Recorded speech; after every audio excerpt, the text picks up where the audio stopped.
You were driving home. It was late. The sky was dark, and the rain tapped gently on your windshield. You were thinking about dinner, maybe spaghetti, maybe leftovers. You didn't notice the truck, a flash, a violent crash, screeching metal, shattered glass. Then, silence. Not even pain, just nothingness. Now, you're here, standing in an endless white space. No ground beneath your feet, no sky above, just light, gentle, soft, and stillness. Then you see him, a figure standing in front of you, calm, still. He wears a white robe that seems to glow from within.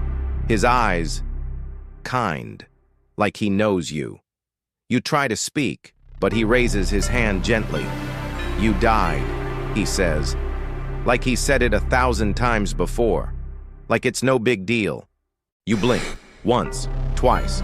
The words echo, but they don't feel real. No heartbeat, no breath, no pain, just here. Is this heaven?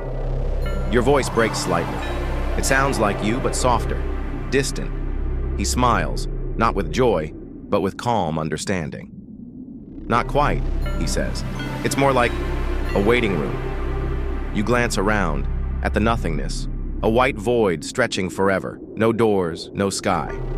So, I'm really dead? He nods slowly.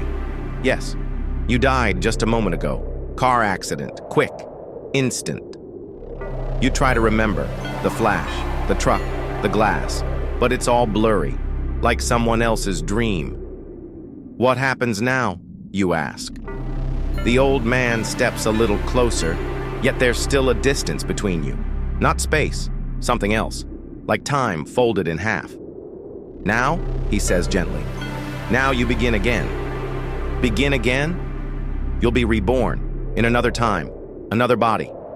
You frown. Wait, you mean reincarnation? Yes, but not in the way you think. He pauses, letting the air settle. You're not going forward, he adds. You're going backward. You tilt your head, confused. What do you mean backward? Your next life won't be in the future, he explains. It will be in the past. A girl, 6th century, rural China. Your eyes widen. You almost laugh. That's ridiculous, you say. Why would I be born in the past? Time, he says, isn't what you think it is. You stare at him, unsure whether to be amazed or terrified. So, how many times has this happened? Many, he replies. And it will happen. Many more.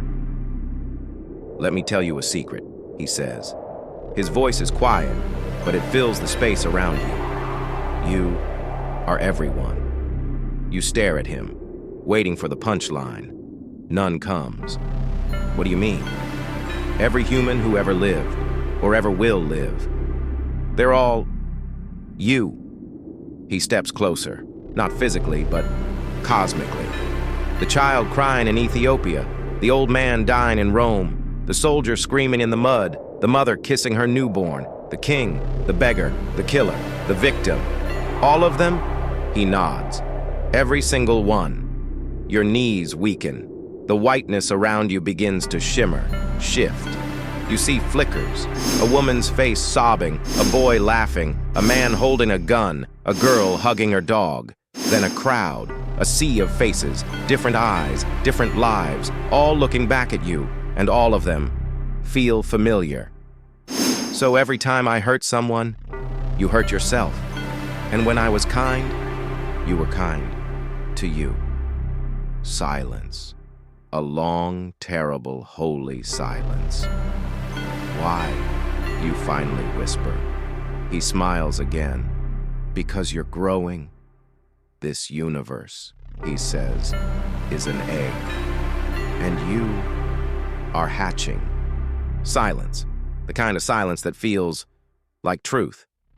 You look at him, the old man, the one who told you everything.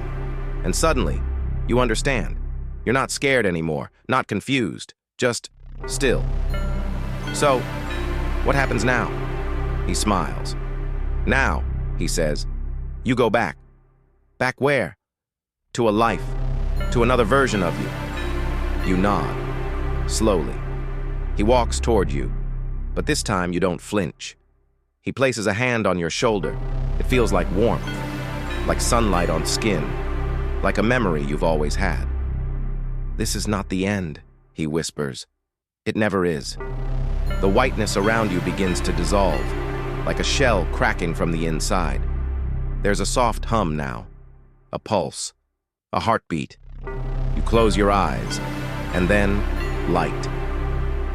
The meaning of life, the reason I created this whole universe, is for you to grow. Not just in body or in knowledge, but in soul. Each life, noble or cruel, joyful or broken, is a lesson. Only after living them all will your soul become whole.